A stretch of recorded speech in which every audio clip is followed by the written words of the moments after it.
it's Mousie, and welcome to Monster Loves You. Yay! We are an elder, ladies and gentlemen. We've got so much adventures and politics. Of course, you know me. I want to start with adventure, because I do love adventure. Look at his face. Oh, I love this. Look at that. You're across the street from a coffee shop. Snoof. The human coffee they're drinking smells weak, even by human standards. How strong should it be? In Omen Town, the monsters boil a terrible black brew. So potent, it must be stirred with stones and bones. Every monster knows what real coffee is. You were across the street from a coffee shop. Oh, okay, well, moving on. So do you want to help them out? Ooh, okay, so rush over there and fix the problem. Requires bravery. Gently offer advice using a telephone to call over. Humans don't deserve it. Ruin it. Well, we're gonna be kind. You slink into one of the glass and metal boxes where phones are kept, and you tell the operator to connect you. Soon you are watching a human answer on a telephone inside the shop. So you say you're from the head office, and phrase you've heard here in common. So businessy. You tell the coffee human that her brew is good, but that it needs to be thicker and stronger. She follows your directions, but seems doubtful. Yeah? The human samples a cup, pauses, swirls the mixture out of her mouth, and raises her eyebrows. Uh-huh. Success! 2 more sips and she's smiling. As she rings off, she looks out the window and meets your gaze. She laughs as you scamper away. Ooh, that worked out pretty well. The humans like us a little more, and we actually have to make them like us. Like us. Oh my. Okay. Happy face. Let's do this. Mousie Moral outlines plan for defense against the humans. Fruitcake! I've seen it, friends! Every year the humans offer it to each other, but nobody wants it. She can't possibly think fruitcake is a weapon. Oh, she does. Mousie goes on. If they fear it, it must be a weapon. Perhaps a deadly poison. One we can steal and turn against the humans if we need to. Explain the truth. Human fruitcake is delicious. Requires honesty. Humans give fruitcake as gifts. Require kindness. Yes, let's anger the humans by stealing their little cakes. I want a good,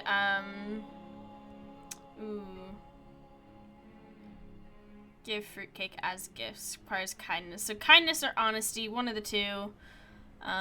Let's explain the truth. You don't have a sample for them to try, but everyone listens. You're known for telling the truth. Mousie seems upset. Alright. Monster view humans plus 18. There we go. Okay, so I really actually want them to like the humans. You know, I want to like coexist. I feel like that could be something really cool. Oh, I like this one. A hug. An adventure. You're splashing through the rain gutters when you spy a human on the steps below. She snuffles and sobs into a tissue and crumbles her letter lies beside her. Help the human. You slide down a gutter and squat next to the human. She squeaks and holds her very still when you don't attack her. Then holds very still when you don't attack her. Okay. Finally she says, you want to know why I'm crying?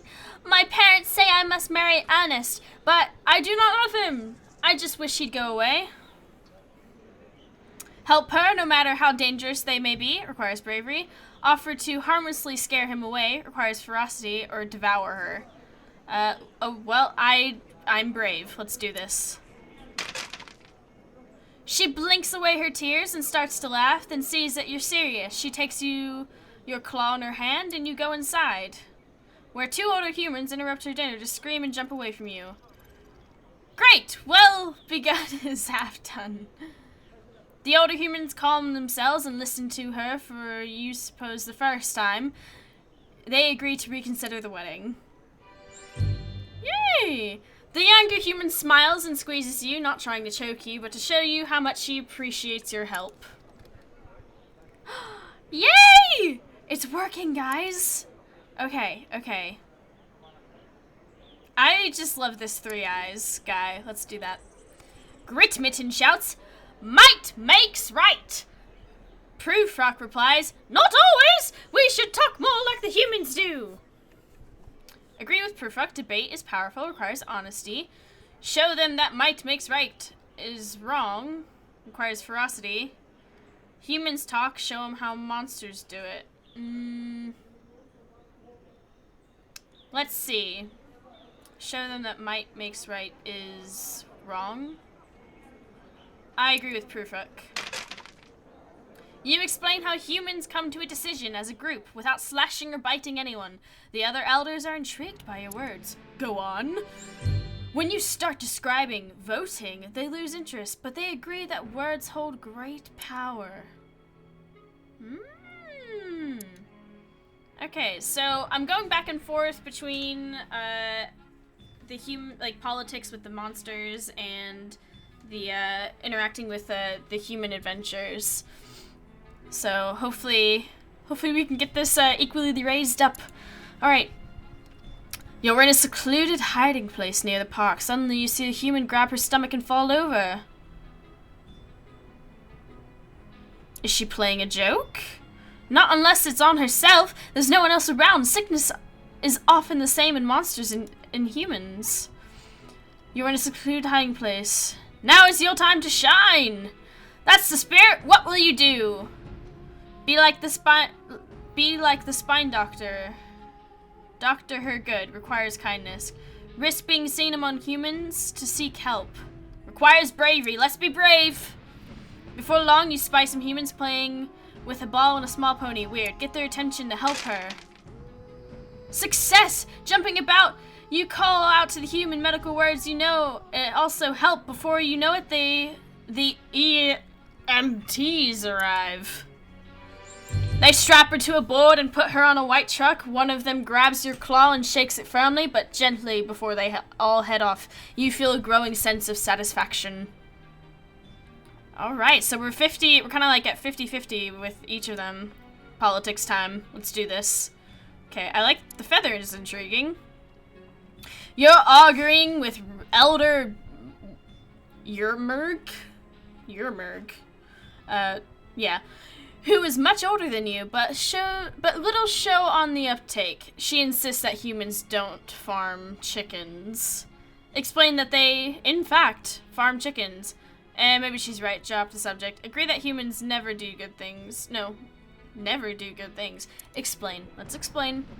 You go on about how plump and delicious the chickens become under the human protection and how many eggs they produce in the wooden nest boxes. Weimerg rolls her eyes, unimpressed. Show that she's too cowardly to have seen the farms up close. Requires ferocity. Bring back a chicken from a farm as proof. Requires bravery. You have no trouble getting into a farm. You return with a chicken so fat it looks like a feathered balloon. Show off the chicken. Unimpressed, Weimerg accepts and takes a bite. Another elder says maybe the humans do have some redeeming qualities. Alright, let's move along. We got this. Oh. Ooh. Ah. There we go. You're walking down an alley with a new paintbrush, almost new, fresh from the garbage, when suddenly it's there, a human. A human? Its face is red and angry and it's coming right at you. Angry humans are bad news. The human growls in a deep voice. You came to the wrong neighborhood, monster. I'll teach you a lesson good and proper. Square off and stand your ground. Admit fears about a coming monster and human conflict. Drool out a puddle of slime staring like a mad thing. Let's be honest. You try your best to explain the problem, and to your surprise, you're not interrupted by a beating. Keep going. The human doesn't exactly agree with your take on the situation, but you've clearly given it food for thought. Alright. Everyone seems to be getting happy. I like this. Here we go. Jaggery drinks deep from a jar of cider. He belches, and the air goes wavy. Watch the ferocious elder as he drinks some more. Jaggery raises one claw. Humans! Humans are stupid, lazy, worthless, stupid, and I'll fight away any monster who says otherwise. Disagree. Humans can be altruistic and generous. No smart humans brought us cider. It requires cleverness. Mention that you've seen stupid humans drink themselves in sickness. Here we go. Drawing on your own experience with giving and helping with other monsters, you select several excellent examples of human kindness. It's really just a question of knowing your subject. Jaggery himself is too tipsy to consider, but everyone else is quite impressed. Alright, alright. You watch as an elderly human tries to fix his house. He looks up at the leaky roof with a sigh as it starts to rain and goes inside. How bad is the leak? Looks like a trickle of water will get into the attic from the storm. It might do some damage to the human's house. He also left his tools out. Brave the rain and danger to repair the roof. Let's repair the roof. Failure! You scramble up, thunder blooms overhead, you close, you feel your bones, you cower, unable to control your fear. Oh. Oh no, we failed. How terrible. I really want to fix this. Okay. You're hiding in a shiny wood building. Two humans are holding hands in front of another human. He makes a lot of noise about a witness. The other two look around disappointed at the empty room. Pull your hat over your head and offer to be a witness. Quietly seek out another human to be a witness. Well, we know we have kindness. You sneak into the yard outside where another human is gardening. You make a polite coughing noises until he puts down his hose and come look. Draw him into the building. He follows you towards the room with the other humans. He pauses and looks down at his filthy gardening clothes and nice clean floor. Get him to help. You reach up to pat the human on the back and make reassuring noises. He's hesitant, but then he nods and kicks his boots off. His socked feet make no sound as he approaches the other humans to bear witness. As you leave, he winks at you. That is grand! The extra human doffs his hat and stands patiently while the others talk and kiss. Everyone's happy and you made it happen. Oh, nobody knows. So our bravery's not so great, but we can always count on cleverness, honesty, and kindness to look like the ones that are the best. I really want to bring this up more. Okay. Smoke, glow, crying. A human's house is on fire. There's one small human child outside, and what is that? A human baby inside? Oh my gosh. Take action! The little human's skin is burned and his howls are weaker by the second. The heat is so fierce it's already starting to hurt you. Muster the courage to get the baby out of the house.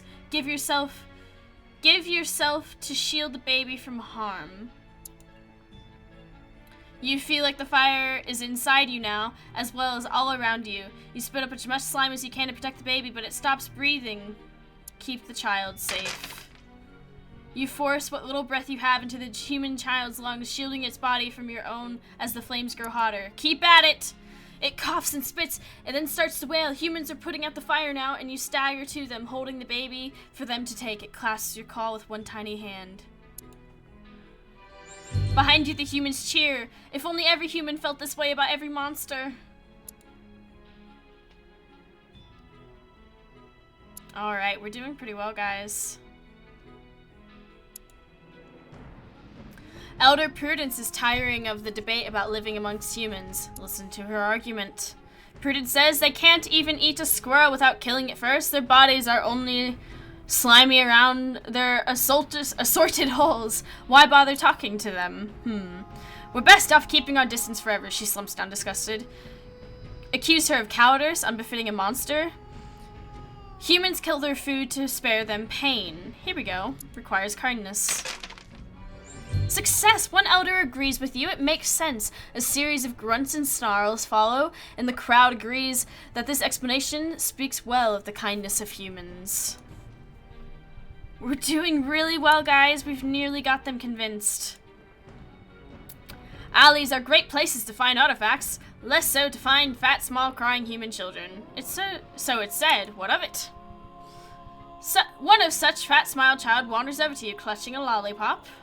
Ask what's wrong, hightail it out of there. Let's ask what's wrong. I don't want to eat the child. The human child says, I'm lost. Do you know how I can get to Plow Street? I think I stepped in poop. Gently help him find his way. Requires kindness. Find an adult human, no matter the risks to you. Let's kindness. Here we go. The child hiccups as you take his hand in your claw, helping him to the alley and shadows. Always wary of adults, you wander until the child recognizes his home. Au revoir! The child runs to his house. He's scooped away by a bigger human in a flowered hat. The bigger human croons to the little one. The last thing you hear is the child, as you sneak away, is the child, yes? A monster helped me get home, Mama. He was really nice. 100%! Now we just gotta get the monsters. You're just concluding a thrilling speech to the other elders. Finally, something goes smoothly. Snork, snark, rock, rock, snark. What in the snack is that noise? Old Hamrag fell asleep in the middle of your speech again. His pig-like snout and 4 nostrils give his snores a potent yet thunderous quality. Cough gently. Cough, cough, cough, cough. You have better success whispering in the moon. Hamrag keeps snoring. Talk louder to be heard over the snoring. Hamrag wakes up. He looks around and says, you know, humans are pretty nasty. They sharpen rocks and cut things with them. Also, they kill each other all the time.